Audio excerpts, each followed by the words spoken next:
अपनी सहयोगी पुष्पा आपसे भी अपील करूंगी आप स्टेज पर आएं, और वीरेंद्र बडखालसा जी, मैं आपसे भी अपील करूंगी आप मंच पर आएं और बातचीत का सिलसिला शुरू करेंगे। देखिए, आज जिस तरीके से हम सोनीपत की धरती पर मौजूद हैं और आज ये जो हमारा कार्यक्रम है, कॉन्क्लेव है, आज सुबह से चल रहा है, तमाम सवाल पूछे जा रहे हैं, तमाम दिग्गज हमारे साथ जुड़ रहे हैं। मैं सत्ता पक्ष की बात करूं, मैं विपक्ष की बात करूं, और सवाल जो हैं वो आपके हैं, जो लगातार आपकी तरफ से सवाल उठाए जाते हैं, वो सभी सवाल हम पूछने का कार्य कर रहे हैं और उन सभी सवालों का जवाब लिया जा रहा है। मैं वीरेंद्र जी आपसे एक बार फिर से अपील करूंगी, आप प्लीज मंच पर आइए और सेशन की शुरुआत करेंगे, बातचीत का सिलसिला शुरू करेंगे, तमाम सवाल किए जाएंगे और तमाम सवालों का जवाब लिया जाएगा। और मैं आप सभी से अपील करूंगी, देखिए वीरेंद्र जी के लिए एक बार फिर से जोरदार तालियां बजाकर उनका मंच पर स्वागत किया जाए। ओवर टू यू धर्म एंड पुष्पा। बहुत बहुत शुक्रिया प्रिया आपका।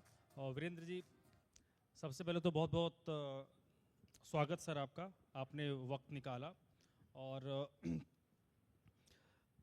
आप जैसे जो लोग हैं वो एक तरीके से छाया होते हैं। आप लोग, आप मुख्यमंत्री को ओएसडी हैं, मतलब छाया है, और उस बहुत सारे तरीके से चीज़ें होती हैं जो लोग आप लोगों के बारे में नहीं जानते कि आपका वर्क प्रोफाइल क्या है।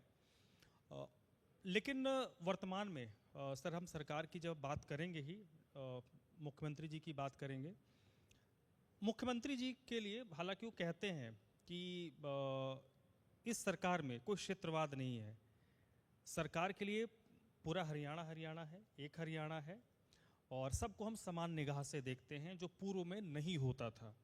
ये मुख्यमंत्री जी कहते हैं। इससे पहले जो मुख्यमंत्री जी थी वो भी यही कहते थे।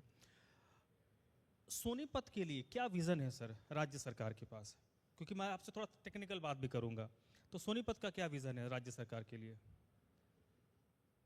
अभी सबसे पहले तो आपका आभार। और आज मैं तो अपने घर आया था एक कार्यक्रम में। आज अपना राष्ट्रीय हैंडलूम दिवस, जी, हथकरघा दिवस आज है, और ये जैकेट मैं वहीं से लेके आया हूँ। बहुत बढ़िया। और वो जो विज़न है, तो वो लगभग जैसे आपने बताया कि पहले हमारे यहाँ सीएम सिटी के नाम से शहर प्रसिद्ध हो जाते थे, कि जो भी मुख्यमंत्री आता उनका शहर, तो वो सीएम सिटी एक अलग प्रकार से उनको दिखती थी। लेकिन इस सरकार में सारा प्रदेश जो है वो समान विकास की भावना से होता है, कि जब भी हम किसी शरीर हो या चाहे देश प्रदेश हो, तो समान विकास जब तक नहीं करेंगे तो उसको हम संपूर्ण विकास नहीं कहेंगे। तो एक कॉम्प्रिहेंसिव प्लान बनना ही चाहिए, तो उसमें सोनीपत भी है। और हर स्टेट, प्रदेश की और ज़िले की एक अपना कारण भी होता है विकास का। तो सोनीपत, जैसे आपने जो अपने कंक्लेव का नाम रखा हुआ है, तो उसका यहाँ की एक जो जियोग्राफिकल एक लोकेशन है, उसका एक बड़ा एडवांटेज है। और जैसे सोनीपत से दिल्ली, सोनीपत से गुड़गांव, सोनीपत से अब गाज़ियाबाद, या तो यहाँ एक कनेक्टिविटी, चाहे हाईवे हो चाहे रेलवे हो, तो उसकी तो वो बहुत अच्छी है। उसके कारण से सोनीपत एक अपने स्वाभाविक विकास की दृष्टि अपनी गति से चल रहा है। और एक यहाँ चाहे नदी हो, चाहे यहाँ बड़ी मात्रा में खेत हो, यहाँ चाहे आज़ादपुर मंडी का नज़दीक होना हो, तो इस दिशा में सोनीपत की जो विकास यात्रा है वो अपने आप में एक अच्छी और एक सस्टेनेबल यात्रा वो सोनीपत की है। सर अब बहुत सारी बातें हुई आपके आने से पहले। जो राज्य सरकार के मंत्री थे, विधायक थे, उन्होंने तो अपनी अपनी बातें कही, लेकिन अलग अलग क्षेत्र से जुड़े लोग भी आए जो बिजनेस करते हैं, अलग अलग क्षेत्रों से जुड़े, उन्होंने कुछ प्रॉब्लम्स को भी एड्रेस किया। तो मैं चाहूँगा कि उन प्रॉब्लम्स पे आप भी जवाब दें और उसको ऊपर तक कन्वे करें। सोनीपत के लिए जो सबसे बड़ी समस्या के तौर पर उभर कर ये सामने आया कि कुछ लोगों ने ये शिकायत की, मैं सवाल रख रहा हूँ, लोगों की शिकायत थी कि सोनीपत को उस हिसाब से सोनीपत का डेवलपमेंट नहीं हुआ। जब हम एनसीआर की जोन की बात करते हैं, उत्तर प्रदेश के शहर है, हरियाणा का फरीदाबाद है, गुरुग्राम है, सोनीपत है। कुछ लोगों ने शिकायत की कि गुरुग्राम, फरीदाबाद ये सब तो कहाँ पहुँच गए, नोएडा, गाजियाबाद बहुत ऊपर चला गया, उस हिसाब से सोनीपत का नहीं मिला, वैल्यू नहीं मिला, वेटेज नहीं मिला, या फिर प्रोग्रेस नहीं हुआ। उनका क्या पॉइंट ऑफ व्यू था वो बेटर समझें, बट वो सवाल आपसे मैं पूछ रहा हूँ, क्या ऐसा है तो क्यों है?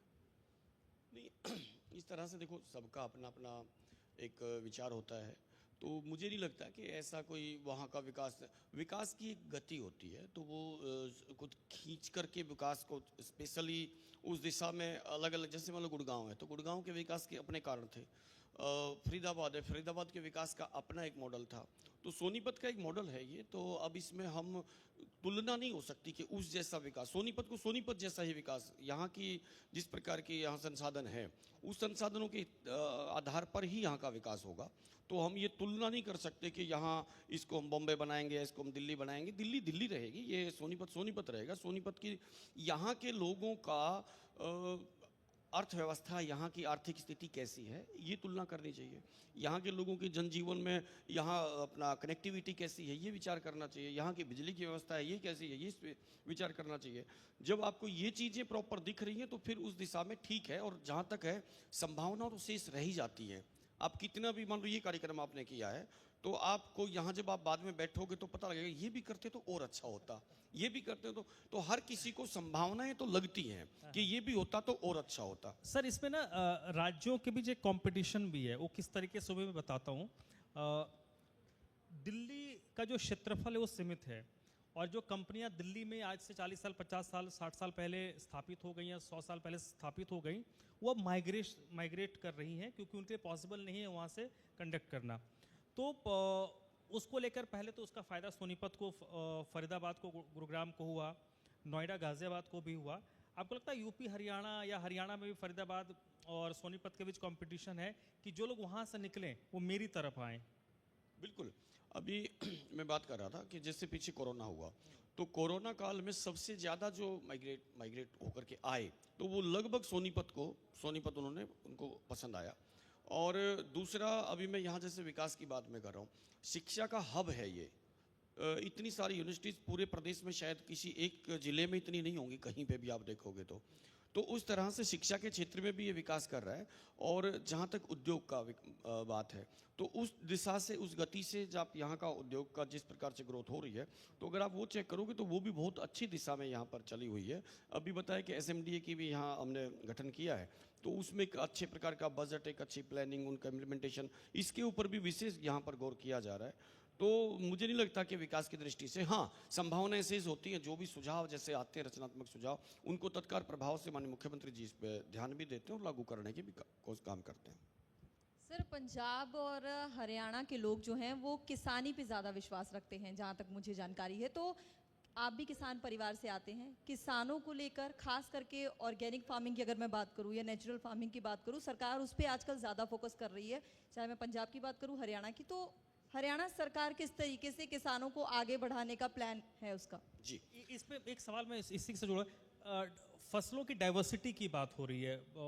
कई सरकारें, इसमें हरियाणा सरकार भी प्रमुख है, जो किसानों को ये कह रही है कि अब धान पे फोकस मत करो, तिलहन पे जाओ, मोटे अनाज है उस पे फिक्स करो, कि उसमें पानी का भी अपना गणित है और ज़रूरत भी है, क्योंकि धान हम जितना चाहते हैं, जितना हमको ज़रूरत उससे कहीं ज़्यादा हम उगाते हैं, और जो दाल है वो हम मंगवाते हैं। तो अगर आप खुद दाल उगा लोगे तो शायद हमें बाहर से मंगवानी नहीं पड़ेगी। इस पर जी, देखो हरियाणा सरकार का जो विज़न है, तो मैं माननीय मुख्यमंत्री जी का जो विज़न बता रहा हूँ, अभी पीछे हम लोगों ने एक प्राकृतिक खेती संवाद कार्यक्रम किया। उस प्राकृतिक खेती संवाद कार्यक्रम में और माननीय मुख्यमंत्री जी ने विशेष रूप से कहा कि मेरा एक दिन एक महीने में इसके ऊपर आप लीजिए। और हमने मोरनी, जो हमारा एक ब्लॉक है, मोरनी ब्लॉक को जैविक कृषि के लिए आरक्षित कर दिया, घोषित कर दिया है। और उसके लिए भी अभी माननीय मुख्यमंत्री जी अगले सप्ताह वहाँ पर एक संवाद करना चाह रहे हैं। और इसकी आवश्यकता इसलिए पड़ी कि आज मैं मानता हूँ कि मनुष्य को जीने के लिए 3 चीज़ों की सबसे ज़्यादा आवश्यकता होती है। पहली प्रारंभिक कि सांस लेना, यानी हवा। तो आज हवा का जिस प्रकार से AQI डाउन आया है, तो हम सबका प्रयत्न होगा कि उस दिशा में हम लोग काम करें। दूसरा है पानी। तो पानी के लिए भी व्यक्तिगत सरकार प्रयास करेगी, लेकिन जब तक समाज का योगदान उसमें नहीं होता तब तक वो पूरा काम नहीं होता। और तीसरा है भोजन, यानी हम एक अच्छा भोजन, पौष्टिक भोजन हम करें। तो मुख्यमंत्री जी ने ये विचार किया कि अगर हम ये नेचुरल फार्मिंग की ओर नहीं बढ़े तो हम इसको ज़्यादा लंबा चला नहीं सकते खेती को। इसलिए पहले सबसे पहले सॉइल हेल्थ को हमने ठीक करना होगा। उसके बाद यहाँ पर उत्पादन का जो क्वालिटी है उसको अपने आप वो ठीक होगी। तो इस दिशा में एक युद्ध स्तर पर एक मोमेंटम बनाया जा रहा है पूरे प्रदेश में और लगातार इसके ऊपर काम हो रहा है।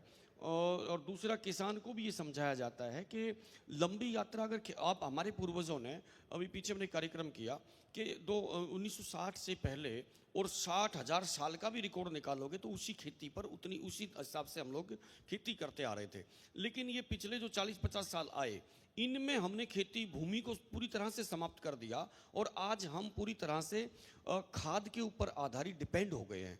तो उस डिपेंडेंसी को ख़त्म करना और किसान की जो भूमि, जिस प्रकार आत्मनिर्भरता की बात हम करते हैं, तो भूमि की भी आत्मनिर्भरता हम बनाए और किसान के लिए भी बाहर से हमारा कितनी बड़ी मात्रा में जो अपना जो खाद वगैरह हमारे को खरीदना पड़ता है, तो वो भी कम होगा और ये बिल्कुल 100% एक आत्मनिर्भर खेती की दिशा में हम लोग बढ़ रहे हैं। वो किसान के का भी लाभ करेगी और देश का भी लाभ करेगी, स्वास्थ्य का भी लाभ आखिरी करेगी। सवाल आपसे, ये थोड़ा राजनीतिक है। पॉलिटिकली अभी क्योंकि निकट भविष्य में कोई चुनाव नहीं है, लोकसभा चुनाव में भी 3 साल है, 3.5 साल के करीब विधानसभा चुनाव है। विपक्ष जो कांग्रेस पार्टी है वो अपने आप को बहुत मजबूत बताने की कोशिश कर रही है और भारतीय जनता पार्टी ने अपना जो टॉप है वो हासिल कर लिया है। अब उनको उसको मेंटेन करना है या उससे थोड़ी ऊंचाई पे जाना है। क्या आप वर्तमान में पॉलिटिकली को विपक्ष को कोई बहुत बड़ा चैलेंज मान रहे हैं कि वो सांगठनिक तौर पर बहुत मजबूत हो रहे हैं? खूब बैठकें हो रही हैं, नए प्रभारी आए हैं, अलग अलग जिलों में जा रहे हैं, प्रदेश अध्यक्ष हैं उनके, वो भी रोज कुछ ना कुछ कह रहे हैं। मेरा तो मुझे आपका जो प्रश्न है ना वो मुझे सुना ही नहीं, क्योंकि हम लोग बस एक ही चीज़ देख रहे हैं। वो देख रहे हैं कि हरियाणा का विकास कैसा होगा। कल शाम को माननीय मुख्यमंत्री जी ने एक आइडिया थॉन लॉन्च किया है।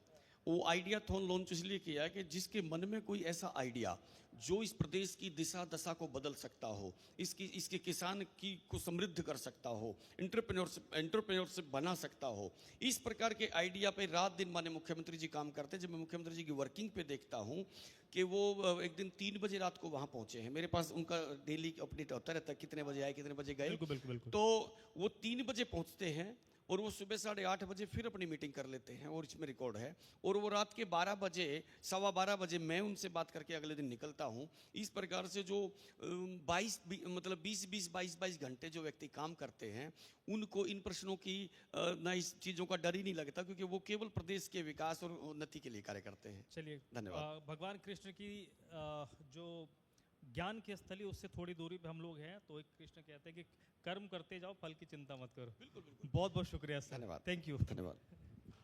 ठीक है बहुत ही वीरेंद्र प्रिय। जी, आपने अपना समय दिया उसके लिए बहुत बहुत शुक्रिया।